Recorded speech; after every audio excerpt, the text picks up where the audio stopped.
Wes Keyes grew up in a rent house in Laurel, Mississippi with no central heat or AC. At a young age, his dad walked away from a steady paycheck to build something of his own, something special, and money got tighter before it got better. Wes watched that, and he went a different direction. He went to seminary, thought he'd spend his life doing mission work. And for years, that's what he did. He was an associate and missions pastor. He was always the number two guy and never the one out front.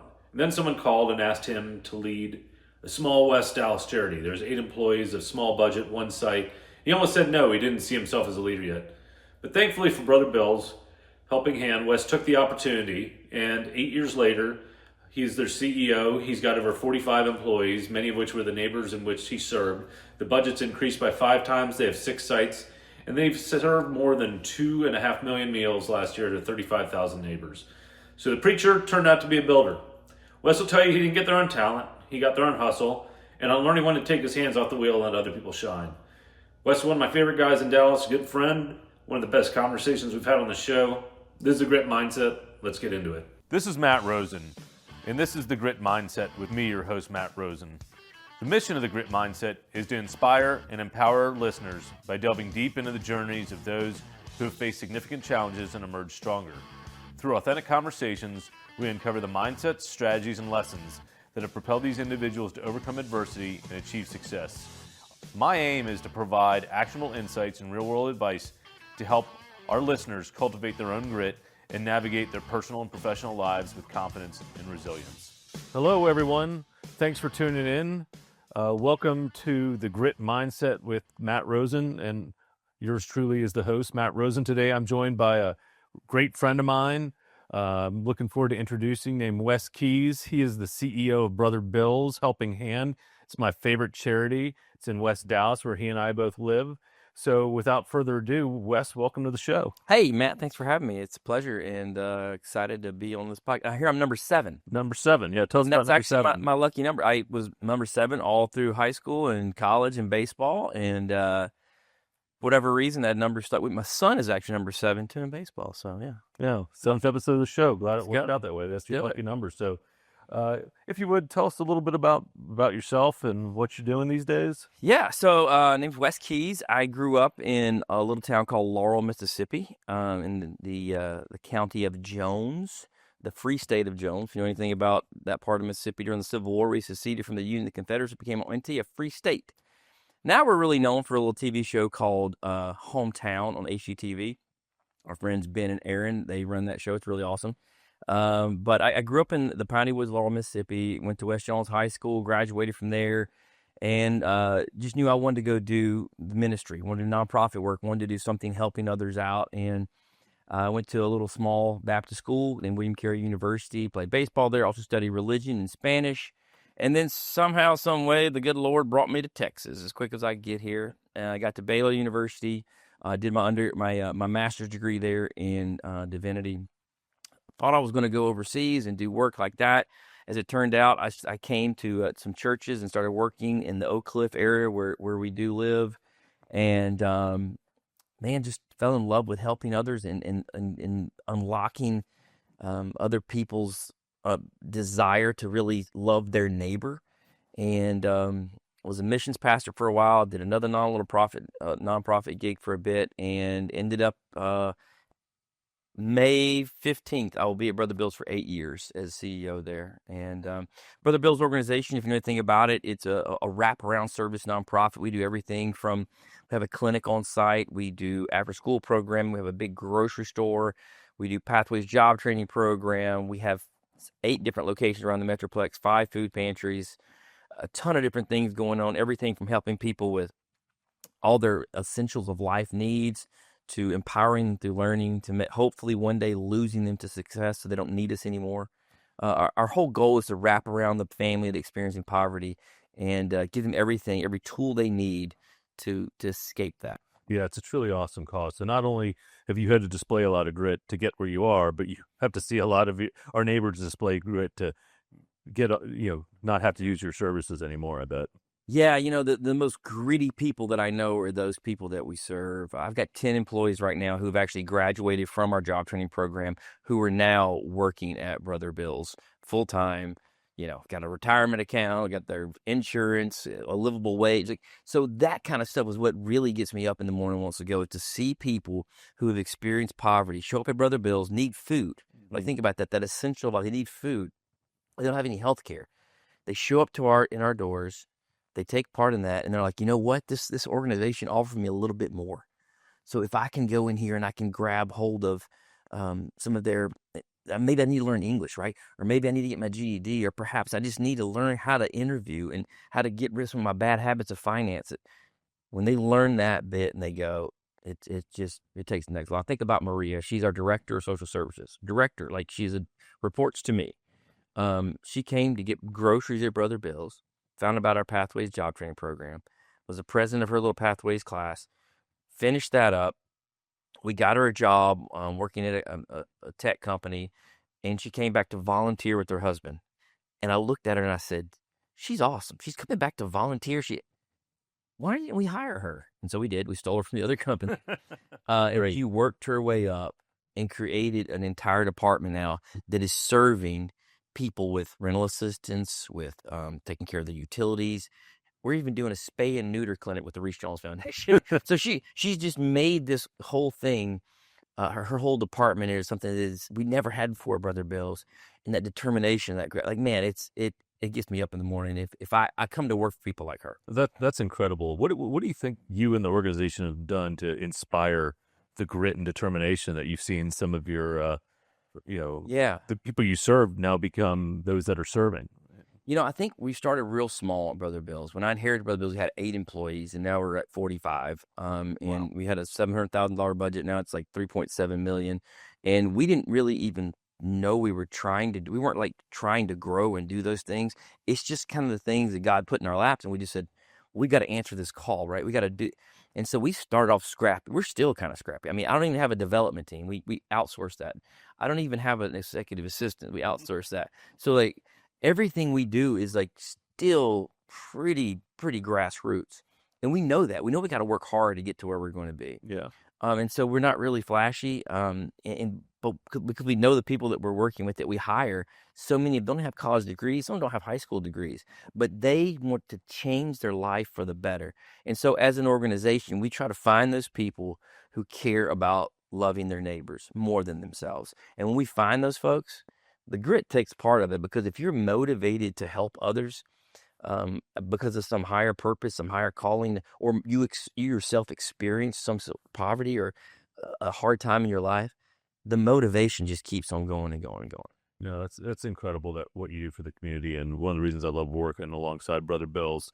Tell me, we're on the grit mindset. Tell me a little bit about what grit means to you, both personally and professionally. Well, I'm from the South, so I love grits. They're my favorite thing. Is that right? That's right. Grits, yeah. Yeah. Low country. No, being gritty and it reminds me of like just being like dirty. I play baseball a lot, and nobody can out hustle me. Yeah. Right. I mean, hustle. I tell my son that all the time, to my daughter that all the time. I'll never get onto you in the sports field. I think sports kind of a metaphor for life, but I'll never get onto the sports field unless you're not hustling. If you don't have the skill, that's fine. We can practice more. We can get it. But if you aren't hustling, you're never going to get that next spot. Hustle. Try hard. Look at it. Think about it. Figure it. Have this mindset about yourself that nobody's going to outwork you. Yeah. And if you can do that, man, the sky is the limit. It doesn't matter how much talent you have unless you put that talent through the ringer, through the gauntlet. Yep. Can you get up every morning and go to class? Can you get up every morning and go to work? Can you get up every morning in the boardroom and be prepared and not be, off? What are you going to do to work hard enough to get there? Hustle, hustle, hustle. So for me, grit really embodies that idea of hustle. And I think about Pete Rose, rest in peace. They called him Charlie Hustle. And in baseball, I won. I didn't always win like the fastest or the strongest or the best hitter, but I hustled. Yeah. And I hustled so much that I ended up being played college baseball. Like I didn't have all the skills in the world, but you couldn't out hustle me. So I try to take that same mindset to what we do at Brother Bill's. If we can hustle, if we can work hard, if we can work smart, if we can go that extra mile, man, we can do anything that the big boys do. Yeah.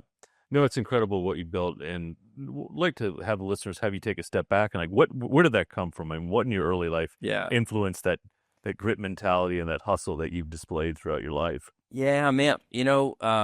We grew up relatively poor in South Mississippi. My dad had a good job and with the school district. He was like business manager, whatever. But we didn't have a whole bunch of money, but then we had a lot less money because he went out on his own. He was like, I want to work for myself. Yeah, he started a company, right? Yeah, he started his own little company, and man, I just remember watching him work real hard. And he also was an athlete too. And for me, athletics really play a big part of our life. He played college ball as well and football. And I just think about that hard work, that determination I saw all the time. Even we were living in our little rent house without central heat and air. I didn't have a door in my bedroom, which 12 years old is really a great thing. Like I think about that house, and I think about him saying, one day we're going to own some land. One day we're going to get out of it. One day. I remember going to the land he bought, and I was like, we'll never have a house. I mean, and he showed me, right? Yeah. And they're 40 years later, that house is still there. I think about that example is something that I'll never take for granted. Being a small business owner is not easy. As you know, you started your own company, and it takes a lot of determination and belief in yourself and belief in what you're doing, that there's a higher call and a higher purpose, like taking care of my family, taking care of the community, taking care of like that kind of stuff transcends any intelligence, any silver spoon you got in your, it transcends it all. And so I think my dad was probably the biggest example in my life for that. Yeah, well, I've had a fine opportunity to get to know him and the company he's built. It's great that he had an example like that. As you were kind of going through your early career, or maybe your sports career, any kind of defining moments for you during that process? Yeah, Matt, it's kind of like an arc for me. I was always the manager. Yeah, I was always like the youth minister or the missions pastor or the associate or the manager. I was never the guy. Mm-hmm. And it dawned on me one day that in every other aspect of my life I was asked to be the chair of boards. Mm-hmm. I was the president of HOA. Even our group, our Y Guides group, our Oak Cliff Nation group, I was asked to be the storyteller and then later the big chief. Like every aspect of my life, I was forced into leadership roles. Yeah. Even in high school, I got best leadership ability, whatever that means. And I didn't really understand that my superpower was leading others. Yeah. I never understood that. And so the defining moment for me really was when my friend Brad Schwall from the Center for Integrated Counseling Psychology, he was on the search committee. We didn't know each other well at the time, but he calls me and he goes, hey man, the job at Brother Bill's is opened up. Do you know anybody that would be interested?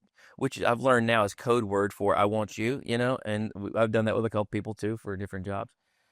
In that moment, I said, no, I don't know anything. Yeah, well, I'll let you know. And he called me back. Like, he goes, dude, are you going to send a resume in or not? And it was during spring break. I'll never forget. And it was that moment where I felt empowered, that somebody sought me out and believed in me to be a leader, to lead other people. And I mean, I've never been more fulfilled and felt like I'm supposed to be where I am. After that phone call was a real defining moment in my life that I was going to make that decision to take a step, take a leap of faith, and quit doubting myself, quit thinking that I could only be a manager. We have to have manager. We have to have our way twos. Mike Rose talks about the way one, way twos, and way threes, and the way ones don't exist without way threes and way twos, right? And Mm-hmm. the idea here for me was, am I going to take that step to be the way one? Yeah. And I never believed in myself enough to go take that step. But when somebody else believed in me, there it was. Well, what do you say to our listeners about those that are looking to take the next step? What should they be thinking about or looking within themselves to understand whether they've got what it takes to lead? Yeah, it's interesting.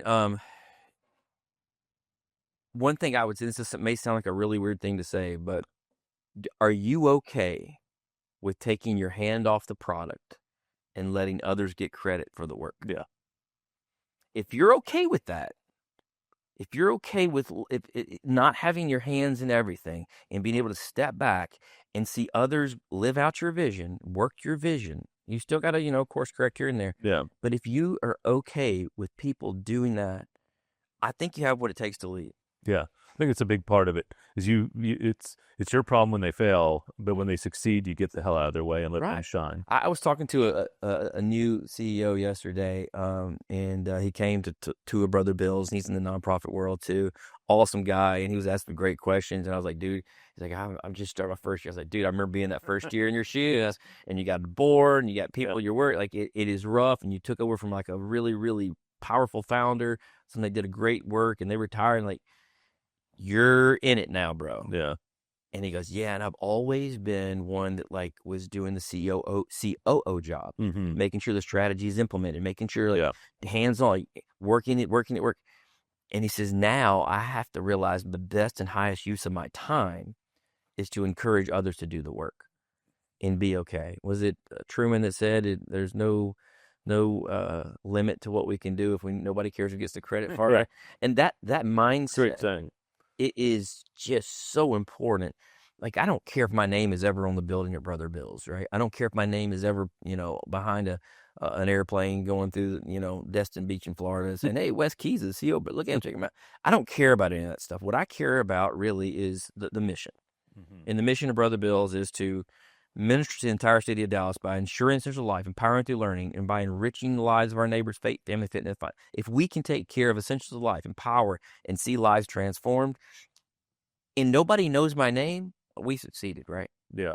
Well, it's great that you have that humility to realize that it's others and what they're able to do that will ultimately assure the mission of Brother Bill. Yes, so how do you get the folks that work for you?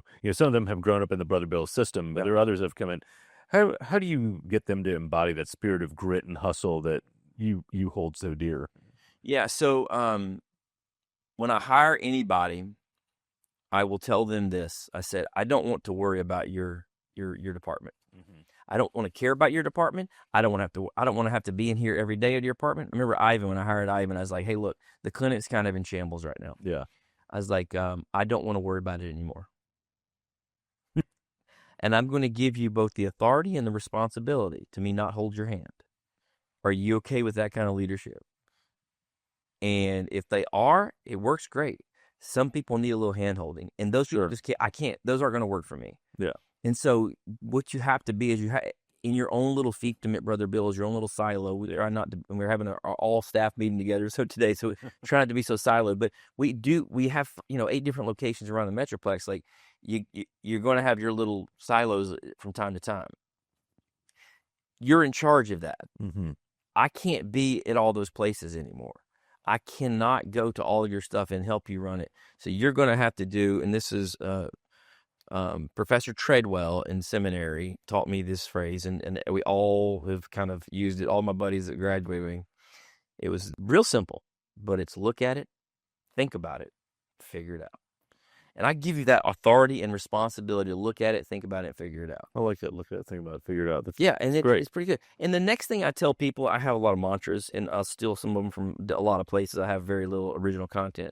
But one of the things that I love Ted Lasso, one of my favorite shows of all time. It's great. And I don't know if he says it's a tribute to Walt Whitman. Internet says it's not, whatever, but it's be curious, not judgmental. Yeah. And if you're curious about stuff, you'll figure it out. You will figure it out. And if you aren't judgmental about what you find, if you are just still continue to be curious about it, what you'll find is that you can do you can do so much more. Yeah. Because your curiosity will lead you to action. And that's the kind of people I like. I like people who say yes a lot. I think about Jesus in the Bible. He said yes a lot more than he said no. And for me, saying yes to doing cool and hard things is what we do, and I try to embody that to everybody that works for us. Say yes. Try the hard thing. Let's try the hard thing. Yeah. We go to the moon and these other things, not because they're easy, because they're hard, to quote JFK. Again, no original content here. But that's the mentality I want our folks to have, is like, let's go brave these new frontiers and worlds that nobody's tried before.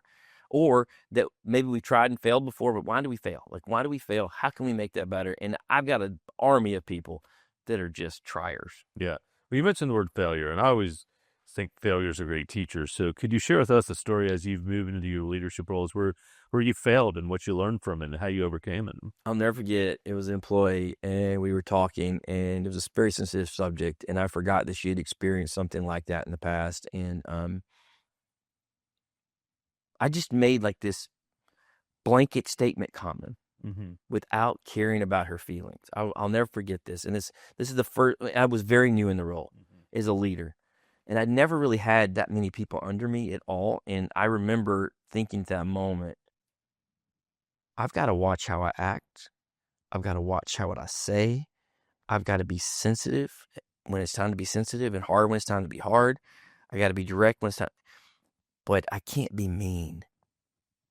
My belief system, my opinions can't hurt people. And especially in the nonprofit world, like where we're trying to be sweet and kind to everybody, like I just can't be mean. Yeah. And I was trying to get my point across, and getting my point across wasn't as important as how I was getting my point across. So I remember that moment, and I try my best to always just be sensitive to those who work with me and for me, because if they believe you love them, if they know you love them, and they have no question about that, they'll run through a brick wall for you.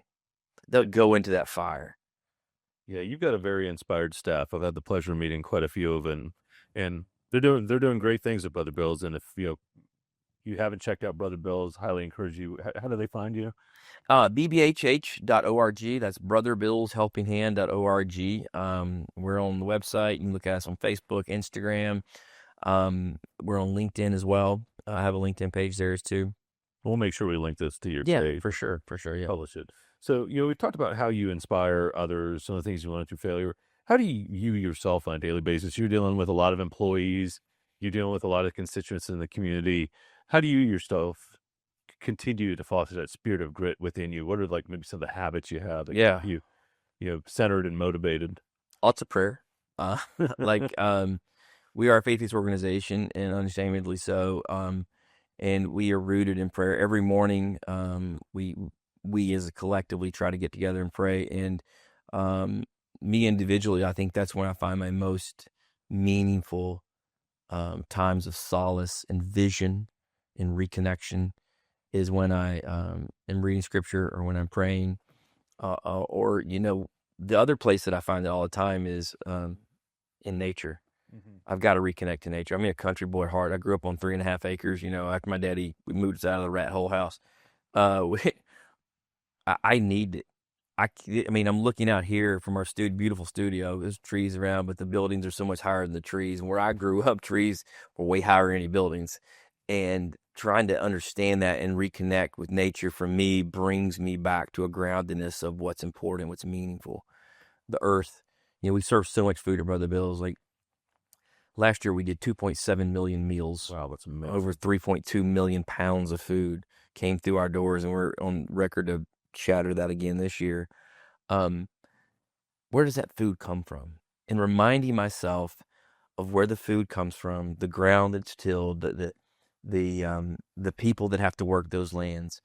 And I've got to get myself into that mindset to reconnect with the people, with the earth, with God. And yeah, man, I have to do that. I have to do it on a daily basis. I got to touch some dirt. Got to get my hands dirty a little bit every once in a while. Yeah, and you're big into hunting, fishing. Hunting. Yeah, for me, sustainability and hunting are a part of this whole thing. And we actually, if any of you listeners out there are hunters and you have spare wild game that is in your freezer that you're like, I need to get rid of some of this. Well, Brother Bill's will take every bit of it, because protein is so expensive. We believe that, the best, leanest, most organic, free-range stuff is stuff you can kill in the field, as opposed to the processed stuff. I won't get into all that stuff. But so that whole thing for me really recenters me. Yeah, no, that's great. So you've got to see a lot of people come through the doors of Brother Bill's. Yeah. Can you share with us a really inspiring story? It might have been someone you shared one earlier, but an inspiring story of someone that you've encountered during your journey. Yeah, I'll try not to use names, so we don't have a lot of permission to use. Sure. But We'll call her Maria because that's a very easy name. Maria. I actually used Maria already, so we'll say Martha. So Martha came to us in Brother Bill's, and she came as a political asylum from Mexico, and her husband. She and her husband were both engineers, and they got targeted by some really bad people, and they escaped, came here, became citizens. Went through the whole process. It was very arduous and expensive, and they didn't have any money. And so she ends up in our pathways class. She ends up in our financial literacy class. She ends up, um, you know, going through all this stuff. And her kids have bad mental health problems because of some of the trauma they experienced. And so they end up in our counseling services. So she gets food from us. She comes to our job training program. She's in our ESL program. That's great. Her kids come to, all these different things we're helping her with. So then she joins this other cohort that was a matching savings program. She saved up enough money. The money comes through. She's able to get a car. Now she has a car. She doesn't have to take public transportation anymore. Next thing she gets a better job. Next thing her kids are doing great in school. Her kids are going to camp with us. Her husband got promoted. Like, that's what we exist to do. Yeah. I think about Martha's story, and I think about where she would be without an organization like Brother Bill's. She could have been foundering out there somewhere without any source of hope or reconnectivity. So it takes that whole person. We try to touch the whole person, whole family. And the great thing I think about the work that we do is Martha came to us, and it was one-stop shop. She needed food, had food. She needed to get a car. We helped her get a car. She needed mental health counseling for her son. Got mental health counseling. She, all those different things were there under one roof, and she didn't have to go to 7 different places to get it. And I think that's what makes us kind of unique. A lot of nonprofits are specializing more, but I think in terms of the Marthas of the world, what we find is that poverty is so complex, and to have a solution for Martha that's in one building is pretty unique. Yeah, no, that's amazing. How do you get the word out there so more people know about your services? Well, we really don't need to because we don't have any space. I say that tongue in cheek, but you've been to our building before. I mean, I share office with 3 other people. Some of our people don't even have offices right now. 45 people is a lot of mouths to feed. All of our medical assistants, their offices are in the hallways of our clinic. We get 35,000 unduplicated people that we're serving every year, and it's a lot. So I don't want to say we don't need to get the word out. What we need to get the word out is more people coming and volunteering.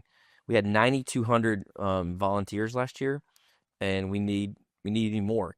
Crazy enough to say, we need even more. You got 45 employees.